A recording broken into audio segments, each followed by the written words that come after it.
Voilà, donc Ismaël, bienvenue dans notre Café Perspective Afrique.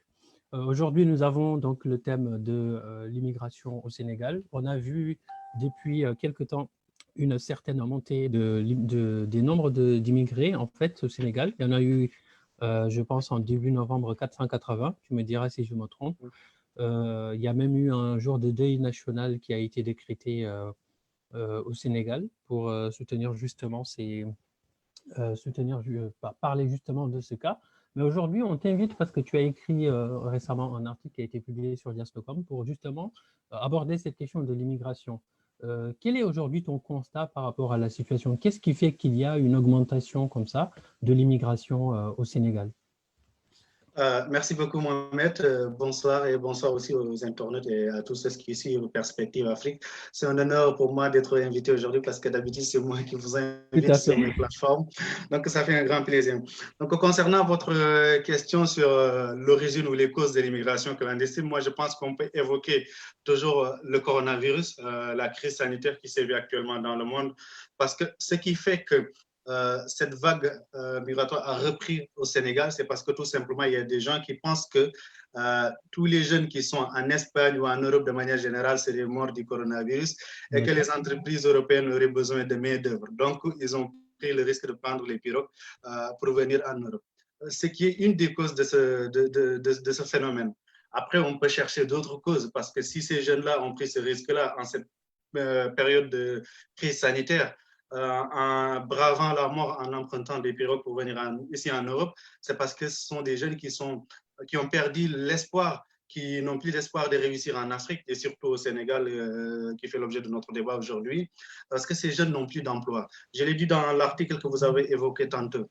Il y a des milliers de Sénégalais qui sont diplômés et qui aujourd'hui courent toujours derrière un stage. Je ne parlerai même pas d'emploi, mais qui n'arrivent même pas à décrocher un stage. Il y a des milliers de jeunes Sénégalais qui sont ouvriers, qui sont qualifiés dans différents métiers, mais qui n'arrivent pas à exercer correctement leur travail parce que tout simplement, il n'y a pas d'emploi au Sénégal. Quand vous prenez les artisans, je l'ai évoqué dedans, ce sont des personnes qui doivent aujourd'hui faire face à l'envahissement du marché sénégalais par les produits étrangers tels que les produits chinois. Donc, ce sont des personnes qui n'arrivent pas à tenir cette concurrence déloyale, je dirais, face aux produits étrangers qui envahissent notre marché. Et vous prenez ces personnes-là qui viennent en Europe. La plupart du temps, on peut dire que c'est des pêcheurs, ou bien une bonne partie, ce sont des pêcheurs. Donc, ces pêcheurs-là, qui n'avaient comme seule activité la pêche et qui doivent se retrouver maintenant en pleine mer avec des bateaux étrangers tels que les bateaux russes, les bateaux chinois, les bateaux espagnols, et qui pillent nos ressources halieutiques. Ces pêcheurs-là qui, tous les jours, n'arrivent plus à trouver de quoi nourrir leur famille. Ils partent en mer, ils reviennent bredouilles. Ils n'ont pas de poisson, il n'y a plus rien dans la mer. Donc, ce qui fait qu'ils n'ont plus d'activité. Ce sont des pères de famille qui doivent entretenir leur famille, leurs femmes, leurs enfants et tout ce qui dépend d'eux.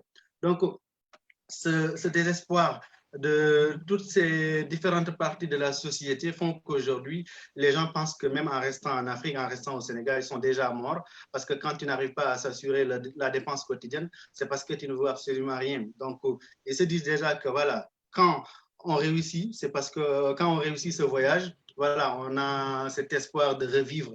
Et quand on périt en mer, c'est parce qu'on meurt une deuxième fois parce qu'on est déjà mort quand on est dans une situation où on ne peut rien pour soi-même. Donc, je pense que ça fait partie des causes aujourd'hui de ce phénomène qui a repris, qui n'est pas nouveau, parce que vers les années 2000, c'était encore le cas. Mais cette fois-ci, comme je l'ai évoqué au début, on dit que les Européens, les jeunes Européens sont morts et que les entreprises ont besoin de main-d'œuvre. Au Sénégal, il n'y a pas d'emploi, donc ils se disent donc c'est l'occasion, c'est maintenant ou jamais. Oui, tout à fait, mais là, tu as abordé les causes, c'est vraiment là ce que je pensais aussi. Mais il y a aussi un autre phénomène que j'aimerais bien, j'aimerais bien connaître ton point de vue par rapport à ça. C'est dans même l'éducation, dans les familles, on sait très bien que quand on est jeune ou quand on commence à grandir dans nos familles, à un moment donné, on a la pression familiale et la pression sociale, qui fait que quand, par exemple, on est dans une même famille et qu'il y a quelques membres de la famille qui sont actifs, qui ramènent à manger, qui ramènent de l'argent, qui s'en sortent au niveau professionnel ou au niveau financier, si on ne s'en sort pas, en général, on voit que il y a une pression au niveau de la famille qui pousse les individus à aller rêver autre chose, donc à aller trouver de nouveaux types d'enrichissement, donc voilà, aller voilà, jusqu'à aller même, est-ce que tu ne penses pas que la pression familiale peut provoquer cette envie de partir pour réussir, donc cette envie d'aller à l'Eldorado pour réussir et ramener de l'argent à la maison ou à la famille, ou aider la famille? Mais comme vous l'avez dit, ça dépasse même une pression familiale, c'est une pression de la société tout entière. Parce que pour revenir dans le cadre familial, si vous êtes dans une famille et que vous êtes la seule personne qui ne travaille pas, le respect qu'on vous doit, on ne vous le donne pas. On ne vous respecte pas comme on doit vous respecter. Quand vous avez un grand frère, un cousin ou quelqu'un d'autre qui est dans la maison et qui gagne bien sa vie, il est plus respecté. Donc, quand on est homme, avec tout ce qu'on dit, la dignité, le ngor et tout, donc on ne peut pas accepter certaines choses. Nous, ce qu'on veut tous les jours, c'est comment sortir de cette galère, comment réussir. C'est ce qu'on veut. Donc, il y a une certaine pression qu'on subit au sein de la famille, au sein de notre environnement immédiat, au sein de la société également, dans le quartier. On ne vous regarde pas du même œil qu'on regarde la personne qui aujourd'hui roule en Mercedes, en 4x4, ou voilà, qui travaille, qui gagne bien sa vie et qui peut trouver une certaine dame dans le quartier et lui passer une billet de banque ou quelque chose comme ça. Donc, c'est une pression qui est familiale, pression sociétale, c'est une pression qu'on vit un peu partout. On a même voilà, l'habitude de rigoler en disant que même quand on est chômeur, les animaux ne vous respectent pas, mais c'est la réalité. Personne ne vous respecte quand vous êtes dans une certaine situation sociale. Et ça, ce qui fait ça, c'est parce que nous mettons le matériel devant. Nous mettons la réussite devant. Pour nous, quand on est homme, on doit réussir. On doit pouvoir prendre en charge notre famille. On doit pouvoir prendre en charge tous ceux qui peuvent dépendre de nous ou tous ceux qui dépendent de nous. Ce qui fait qu'on nous met cette pression-là et nous, on a envie aussi de réussir, on a envie quand même d'être respectés comme les autres qui travaillent, comme ceux qui ont un bon boulot et comme tout ce qui voilà, se fait au niveau, dans la société ou dans la maison, pour parler de manière un peu plus générale. Quoi. Donc, ça, c'est une pression. Maintenant, comment on voit ça? Donc, ça, c'est quelque chose qui est là depuis très longtemps. Tout à fait. Il y en a dans toutes les familles. Il y a une personne qu'on dit, voilà, c'est un vaurien. Il est vaurien parce que tout simplement, il ne travaille pas. Il est vaurien parce que tout simplement, il ne peut pas assurer la dépense quotidienne. Il est vaurien parce que tout simplement, tout ce qu'on espérait pouvoir avoir de lui, il ne peut pas assurer ça. Donc, c'est pourquoi on l'appelle un vaurien. Donc, maintenant, il faudrait qu'on change le regard, qu'on sache que maintenant, on est dans une société où il n'y a pas d'emploi. Je l'ai dit, l'Organisation internationale du travail vient de dire que le Sénégal est le troisième pays au monde où il y a plus de chômage, avec plus de 46%. Donc, on sait bien qu'il n'y a pas d'emploi au Sénégal. On sait bien que ces ouvriers-là, qui n'ont pas eu la chance peut-être d'avoir des diplômes à l'université ou ailleurs et qui se sont formés dans d'autres métiers, que tu sois mécanicien, que tu sois fabricant de chaussures ou autre chose, tu dois faire face à cette concurrence dont je parlais tout à l'heure. Donc, tu ne pourras plus t'en sortir. Les marchands ambulants, tu vas passer toute la journée dans les rues de Dakar à vendre des articles, tu ne verras jamais d'acheteurs. Ce n'est pas parce qu'ils n'ont pas envie de réussir. Ils ont envie de réussir. Ils ont la motivation, ils ont tout, mais ils sont dans des conditions qui ne les permettent pas. La société ne favorise plus maintenant la réussite. Il n'y a pas quelque chose qui aujourd'hui fait que quand tu es motivé, quand tu es outillé, quand, soit par tes diplômes, tes expériences ou quelque chose, que tu peux t'en sortir. On doit changer de regard maintenant sur nos frères, sur nos sœurs, sur nos cousins, et de savoir que ce n'est pas parce qu'ils sont là qu'ils n'arrivent pas à joindre les deux bouts, qu'ils sont ce qu'on appelle des ndiachars, quoi. Oui, tout à fait. Et ce que tu dis, c'est très intéressant parce que on voit maintenant, enfin, au niveau déjà, on doit nous-mêmes changer nos regards. Donc, les familles, la société doit changer en regard par rapport aux personnes qui n'arrivent pas à s'en sortir socialement ou économiquement. Exactement. Mais l'État aussi doit changer de stratégie. Qu'est-ce que tu penses Effectivement. qu'on peut faire? Qu'est-ce que tu penses que l'État sénégalais peut faire, par exemple, pour déjà conscientiser les jeunes par rapport aux dangers de l'immigration? Mais aussi pour les maintenir au Sénégal. Qu'est-ce que tu penses qu'on pourrait faire qui marcherait? Ce qu'il faut faire, Mohamed, c'est d'abord, par exemple, quand on voit parmi les personnes qui sont les plus concernées par l'immigration, les pêcheurs, par exemple. Ces pêcheurs-là, si on arrivait aujourd'hui à leur dire que, écoutez, tous ces contrats, qu'on dit contrats illégaux, qu'on a signés avec des pays étrangers, on a rempli ces contrats. Maintenant, l'océan, c'est à vous. Vous pouvez aller pêcher. et nous mettons en place des conditions de réussite.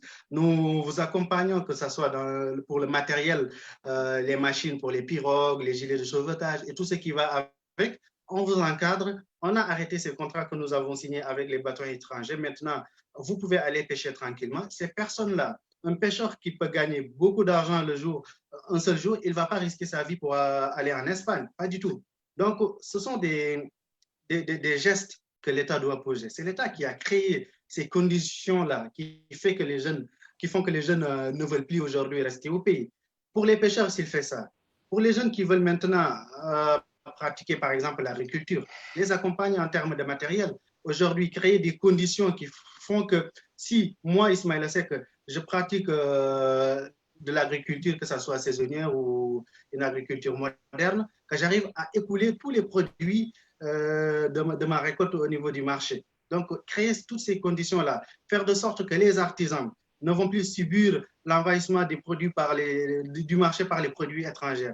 Faire de sorte que ce marchand ambulant puisse écouler tranquillement son produit sans être inquiété par une personne qui vend le produit presque du même genre, plus joli, moins cher.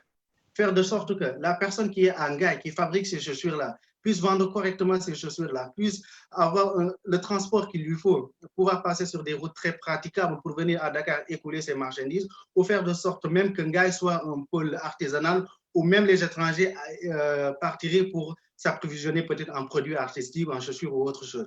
Je pense que c'est une politique qui est très générale, qui est très large, que l'État doit mener pour que chaque tranche de la société puisse s'épanouir dans un domaine précis, pour qu'on n'ait plus besoin maintenant de partir ailleurs ou de rêver d'autre chose, mais que dans l'activité dans laquelle nous exerçons, puisse nous servir à quelque chose. Moi, je pense que c'est ça, c'est une politique, c'est une volonté de changer les choses et de laisser les pourcentages qu'on a derrière et de laisser aussi ce commerce qu'il y a autour du chômage, parce que c'est un commerce. Les pays les plus pauvres, les pays les plus endettés, ils sont accompagnés, ils sont aidés, que ce soit par la Banque mondiale ou d'autres institutions internationales. On n'essaie pas de créer des conditions de pauvreté pour pouvoir maintenant avoir de l'aide des organisations internationales. Il faut qu'on essaie de dépasser ce cap-là et de savoir que si nous arrivons tous à travailler, si chaque jeune arrive à s'en sortir, c'est là qu'on pourra maintenant parler d'un Sénégal émergent, parler de développement et que chacun puisse maintenant assurer correctement ses charges, que ce soit au niveau familial et remplir correctement son rôle au niveau de la société. Tout à fait. Donc, moi, si je comprends bien, il faut des politiques publiques pour encadrer le secteur informel. Des politiques publiques bien organisées et qui n'auraient rien à voir avec la politique politicienne. Parce qu'il y a une certaine volonté. Par exemple, quand vous voyez au Sénégal, il y a ce qu'on appelle aujourd'hui le DER, la délégation à l'entrepreneuriat rapide, il y a les fonds JIP, il y a tellement de fonds qui sont destinés à l'emploi des jeunes, mais qui en réalité sont des fonds politiques. Moi, Ismaël Seck, qui ne milite dans aucun parti politique, je n'ai pas la même chance qu'un jeune qui a la carte de membre de l'Alliance pour la République ou de notre parti de la mouvance présidentielle. On n'a pas les mêmes chances pour accéder à ces fonds.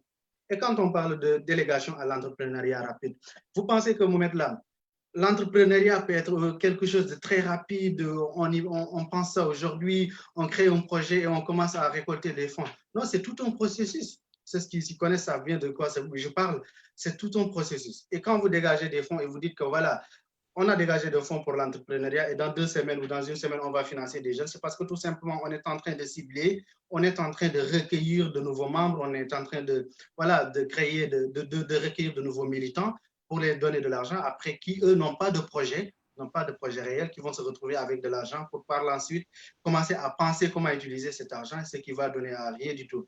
Donc, il faut encadrer les jeunes, encadrer le secteur informel, mais c'est de partir des politiques politiciennes, une vraie politique de l'emploi pour éradiquer le chômage. Je pense que c'est possible si l'État a cette volonté-là.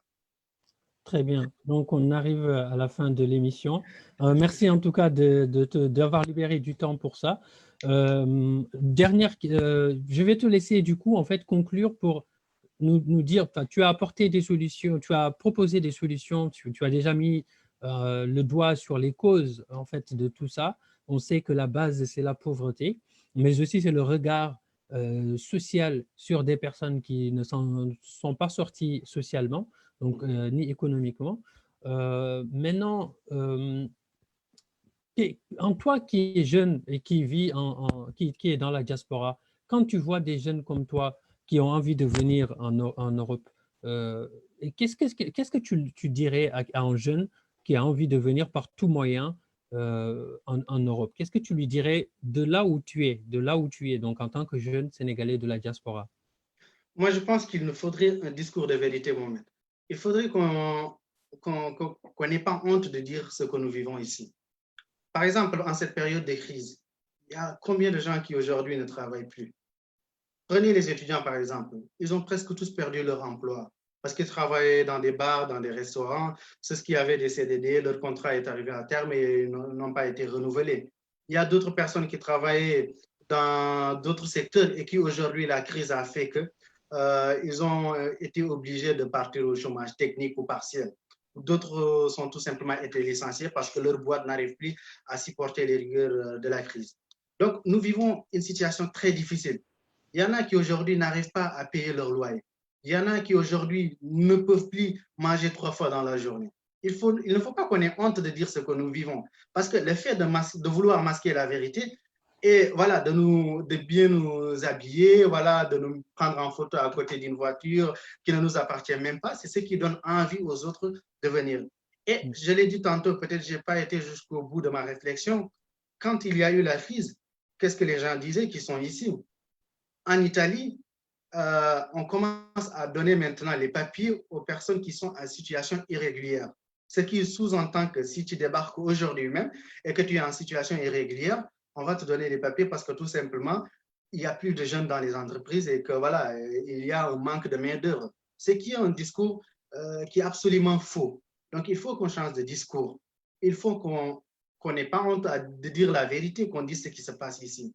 Et aux jeunes qui ont envie de venir ici, il y a 2 ou 3 ans de cela, j'avais fait un documentaire sur les mythes de l'immigration où j'allais rencontrer des personnes, leur demander exactement comment est-ce qu'elles vivaient ici, quelles étaient leurs conditions. Voilà, tu vois des gens qui ont fait le voyage, qui ont quitté leur travail en Afrique pour venir en Europe parce que tout simplement, ils ont un ami qui est ici et qui leur disait que même si vous êtes cadre en Afrique, si vous êtes plongeur dans un restaurant en France, vous êtes mieux payé. Même peut-être, ça dépend, dans certaines conditions, ça peut être vrai, mais vous quittez votre travail en Afrique, vous venez ici en Europe, vous restez 10 ans pour courir derrière un titre de séjour, pour maintenant vouloir commencer à être stable et tout. Il faut qu'on dise les choses telles qu'elles sont. Ce n'est pas parce qu'on a débarqué qu'on va réussir la vie ou quelque chose d'autre. Changeons de discours et commençons à dire la vérité. Moi, je pense que c'est tout. Il y en a qui maintenant ne vont pas accepter, qui vont dire, ouais, ici c'est difficile, pourquoi vous êtes resté là-bas? Mais quand même qu'on ait au moins le sentiment de ne pas être fautif dans ce qui se passe. Parce que tous ceux qui font le voyage, ce n'est pas parce qu'ils sont pauvres qu'ils font le voyage. Moi, j'ai un frère qui actuellement est en Espagne, qui avait son commerce qui fonctionnait très bien, qui avait sa voiture, sa femme, ses enfants. Il a tout quitté, il a tout vendu maintenant pour faire le trajet. Aujourd'hui, il est mis en quarantaine dans un camp en Espagne. Il ne sait pas s'il va être rapatrié ou pas. Donc, il ne faut pas qu'on pense aussi que c'est le problème d'emploi qui pousse les gens. C'est aussi le discours que nous avons, nous aussi, qui sommes dans la diaspora, qui motive certains à vouloir braver la mort en passant par le Seigneur. Très bien. Merci beaucoup, Ismaël. Merci beaucoup, Mohamed. C'est toi qui poses les questions d'habitude. Aujourd'hui, c'est moi qui les pose. J'espère que, voilà, que le message est bien passé et je te dis à bientôt. Merci beaucoup. Merci, à bientôt, Mohamed. Merci. Merci, au revoir. Merci.